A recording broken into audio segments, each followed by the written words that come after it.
I'm at the halfway point in this video series about nerd culture in the modern era, and I want to take stock of the situation about what I'm trying to do and what I'm trying to present to my audience here. Certainly, if you've watched the first 3 videos, you're probably really tired of me feeding black pill after black pill. Or if you associate with the nerd or geek label, you probably think that I'm an asshole who's unfairly running down the idea of nerd culture. But really my intention here, as I alluded to in the introductory video, is to be as constructive as possible. I'm starting with the criticisms because I think we need to have an eye towards what's really wrong with nerd culture. What's really deficient about the idea of being a geek or a nerd in the modern world. Because I think a lot of people see that there is something deeply wrong in how this idea is structured, in how mainstream society is currently producing science fiction, and how it's conceptualizing science, and moreover, how we construct our identities as being a nerd or a geek, somebody who likes these things. I mean, it's becoming obvious as the SJWs and the progressives continuously inject more ideology into popular sci-fi franchises like Ghostbusters, Star Wars, the Marvel comic universe. People are getting annoyed, but I don't think the status quo is a proper way to push back. A hard look needs to be taken at the state of nerd culture and where it's at. And from there, we might take the first steps on determining how things can be improved. But I think it's going to involve some really hard admissions. You know, I've already detailed to this point what I think is the driving force behind the decline of nerd culture.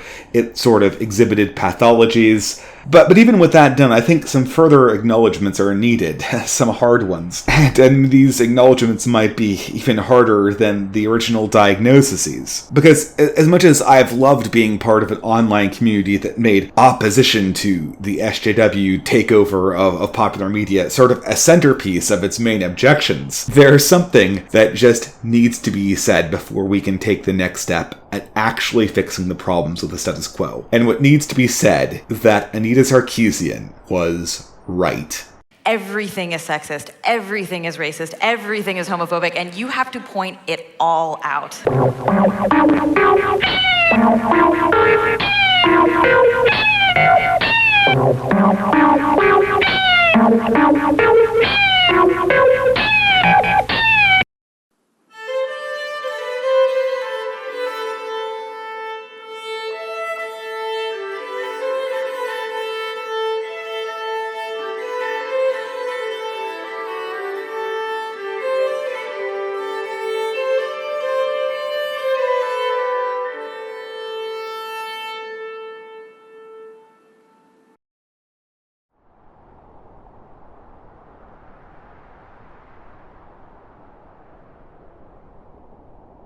Now, I've been watching the YouTube Ideas community for quite a while now, and one of the hallmark events of their entire existence was in 2012, the emergence of a vlogger called Anita Sarkeesian. Very few people, I think, actually remember what the YouTube vlog community or the YouTube Ideas community looked like before 2012, because it was an entirely different environment. You had people like TJ the Amazing Atheist, Thunderfoot, Pat Condell, all pretty much from a leftist perspective. The only right-winger that really comes immediately to mind is Lee Doran, who is someone who made short response videos, initially responding to a brief leftist cartoon, The Story of Stuff. But during this time, YouTube was dominated by the political left. People who were either moderately on the left wing or people who were just straight up what we would call now SJWs. Of course, people were much less conscious of the distinctions here. And into the mix in 2012 emerged what I think has turned out very obviously to be one of the most prominent figures on YouTube, or certainly the most controversial, and that was Anita Sarkeesian, a rather minor YouTuber initially who did cultural critiques of video games. And at this time in 2012, after Anita got her initial incredibly large Kickstarter grant to work on an extended series to critique video games. At this point, the YouTube Ideas community really took its first turn to the right. The first pushback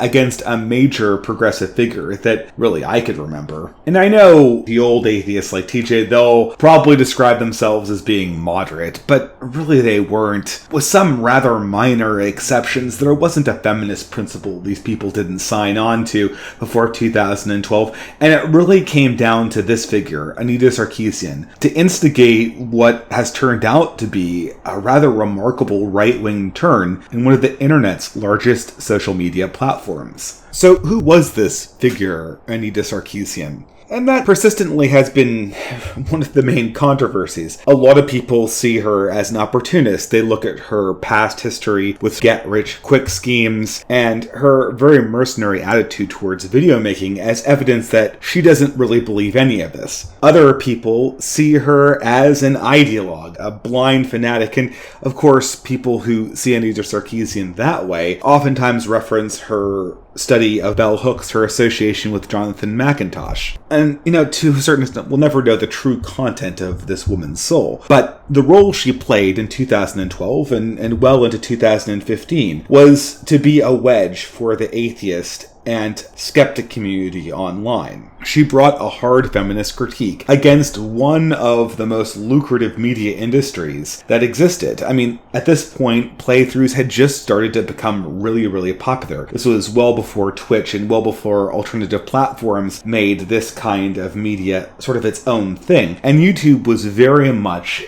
in bed with the identity of being a gamer. And at once, Anita Sarkeesian made a stark critique against, well, the culture of gaming itself. A strike back against the nerd culture that, as I pointed out in previous videos, had sort of been on a path of ascendancy since 2008 and 2009. Was the critique unfair? To a certain extent, it certainly was. I mean, what her criticisms boiled down to was the sexualization or the persistent gender rules that were accompanied by sexualization of female video game players. And of course, this was all dressed up with feminist language that has all of this baggage with victimology and sort of the Marxism of an oppressor-oppressed dynamic. But at the end of the day, the subject of her criticism inside gaming more or less boiled down to the over-sexualization of women. And over-sexualization had been something that the feminist movement had been concerned about for a very long time. If you look at radical feminist literature, the idea of objectification and the sexualized female body is something that persistently is discussed and talked about and pushed forward. But for whatever reason,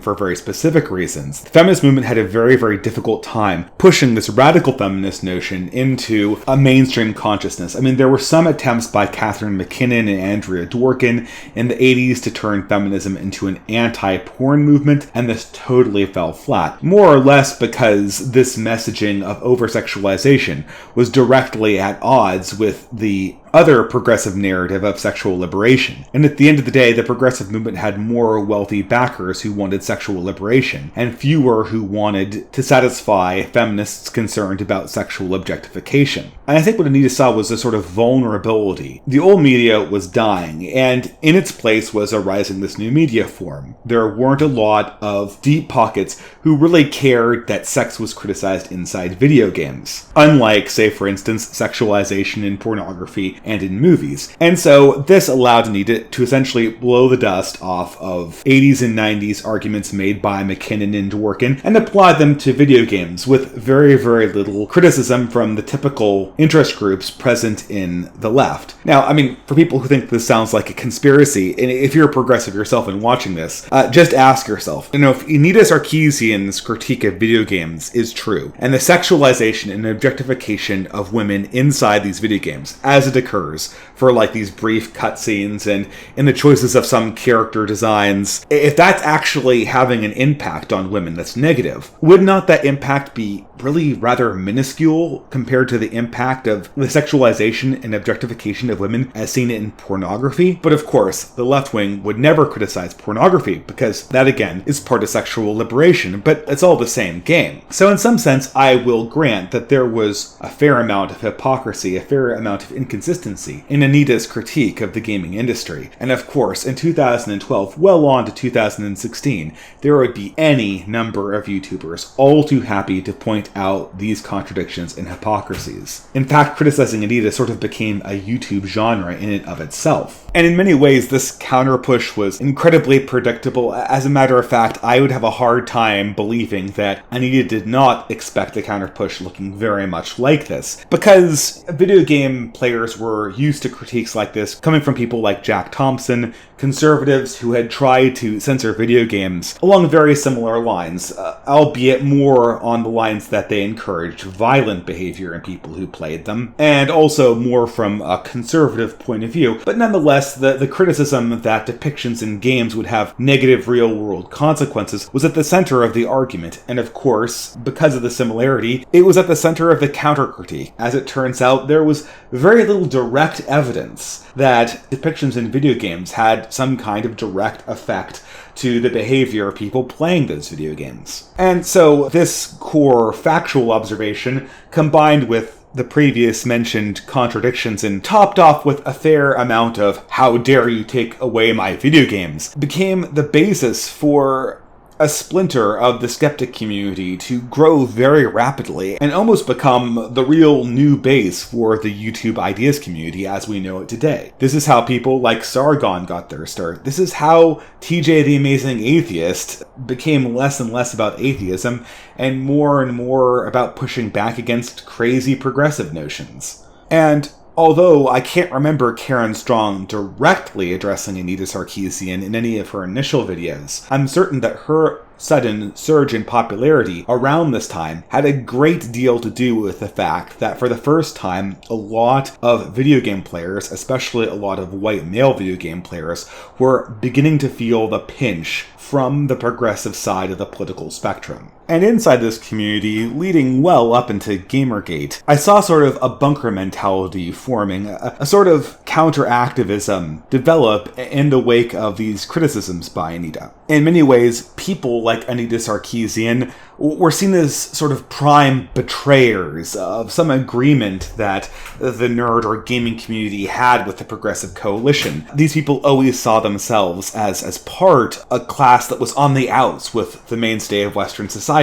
And now, for the first time, gamers and nerds saw that they were not just expendable in this coalition, but would be readily treated as enemies if it served the purposes of the broader movement. And in that realization, it seems that Anita Sarkeesian herself took on almost a demonic role, as if she'd actually facilitated something that was markedly different from how the progressive movement had behaved for 40 years. Of course, this was a total illusion. Anita Sarkeesian was a reiteration of a 30-year-old feminist talking point, dusted off and dumped into the context of video games at an opportunistic moment. Yet, still, there are just numerous people inside this entire reaction that seem to believe that she and other people like her were some obstacle that kept them from going back to how things should be, presumably in a world that looked something like 2008 to 2009, with slightly better graphics and processing. And of course, some people, to varying degrees, like Sargon of Akkad, realized that the problem actually went deeper, that the rot actually burrowed to a much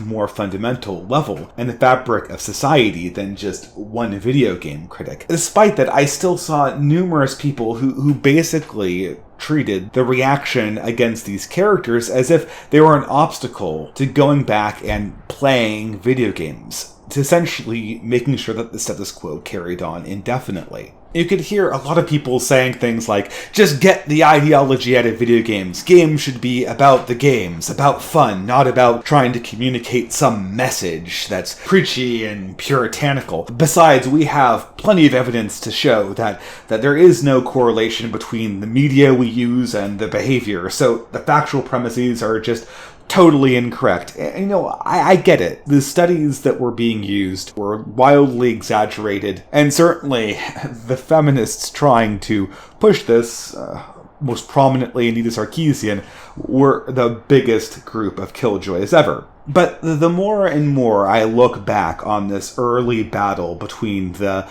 leave us alone gamers and Anita Sarkeesian herself, the more and more I have to acknowledge that in many ways, Anita Sarkeesian was on the right side of this issue. I mean, let's take a look at the two arguments commonly presented by Anita's critics in order. Both the argument that games have no impact on people's behavior or perception, or that media has no impact on people's actual behavior, actions, or other real-world life, and the other argument that ideology should never be introduced into games or art for popular consumption. Because I think in these two arguments you'll see that Anita is not alone in having inaccuracies and contradictions in her worldview.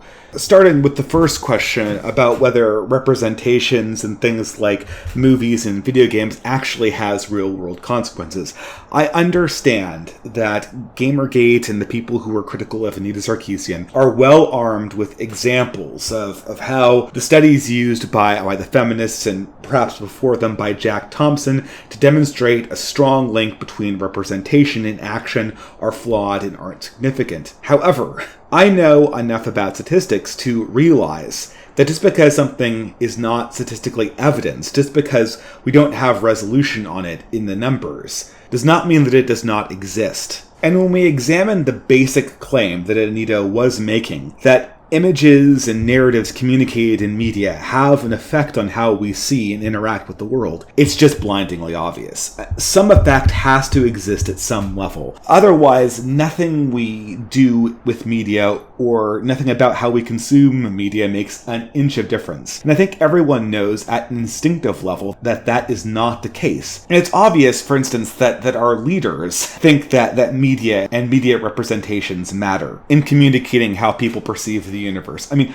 corporations drop trillions of dollars on advertising every year, on product placements, to essentially give their audience subtle cues to go buy their product. Some of it's on a conscious level, some of it's on an unconscious level, but I have a hard time believing that these corporations are dumping billion after billion after billion on this endeavor if there's absolutely no evidence that these representations actually send a message at any level. So once we get rid of the straw man that a video game that has you shooting someone will necessarily make you go out and shoot a person, once we get rid of the strong correlated straw man, we still can see that to some degree, media representation does subtly influence our actions. And for that reason, if for no other reason, we should care about any kind of narrative, ideological or otherwise, that finds its way into the media that we ordinarily consume. Alright, so what about the other half of the argument? What about the frequent assertion that preachy ideologies should have no place in media representations? Pop culture is about fun, it should just be about the story, and it shouldn't contain any kind of complicated ideological messages or presuppositions. We shouldn't design our media to communicate that. Well, I hate to say it, I disagree with this point even more than the last one. It comes from this perspective, and I've pointed it out very, very frequently on my channel, the worldview that I might associate most closely with the lack of belief atheists. And this is the idea that somehow modern Western man in his secular form represents some kind of non-ideological default for all humankind, and that all of the ideas that we accept as sort of common sense are not actually part of any kind of ideology. They're not part of any kind of philosophy that needs to justify itself. They're just the default state of humanity. An ideology is something that either leftists have or existed as a historical apparatus and was subsequently broken down by the 60s and by previous iterations of movements that wanted to get out of the obligations of tradition. So this might be sort of a straw man representation, and it's quite easily debunked. We know from anthropology that human beings do not default to liberal secularists. They don't default to the 20th century man. They default to something more akin to hunter and gatherers. But even aside, if this is a straw man, then it's a straw man that seems to inform most of the arguments being made about how ideology shouldn't be included in media representations. Because once you acknowledge that the liberal liberal, secular, Western point of view isn't some kind of default for humanity, then in many ways, almost all media has ideology in it of some kind or another, whether it's the ideology of the Christian West, the ideology of capitalist modernity, or the ideology of progressive feminism. And from the flaws in these arguments, we see sort of another weird hypocrisy that emerges from the anti-Anita Sarkeesian Gamergate crowd, and that is, what are they really angry about? If they believe the first premise, that media representations have no impact on your perception of the world, they have no impact really on how you interact with people in the real world, and they're just mindless fun, why would you even care about ideological images and concerns being put into video games explicitly by the developers? I guess you could care about the quality, but in many cases all it sounds like is you're upset that the status quo is being disrupted, that you're comfortable in a certain space, and now you're suddenly upset that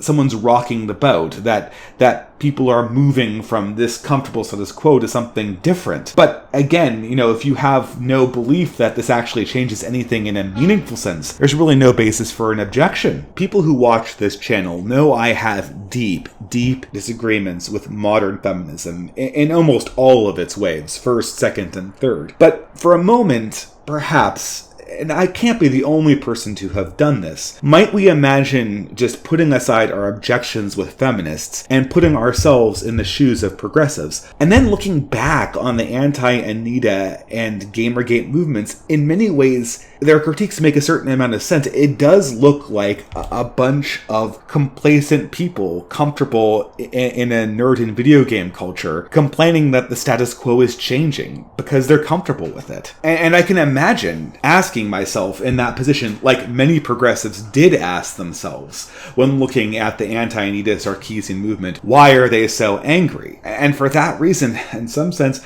I have to say that Anita was right. But it's at this place that I really part ways from Anita Sarkeesian and all of the progressive critics of modern nerd culture. Because while I see no reason for the Gamergate and anti-Anita crowd to be angry for the reasons that they say they're angry, there are very, very, very good reasons for the anti-Anita and Gamergate crowds to be furious at people like Anita Sarkeesian and the progressive movement that she represents. When I look across the life of nerd culture and geekdom, from its beginnings in the 80s to where it's come to the present day, what I see more than anything else is a clamoring for an identity. Nerds in the 80s wanted an identity that would contain their interests. They wanted acceptance. They wanted a space inside the concept of the Western man or women for their own eccentricities to be accepted. I think when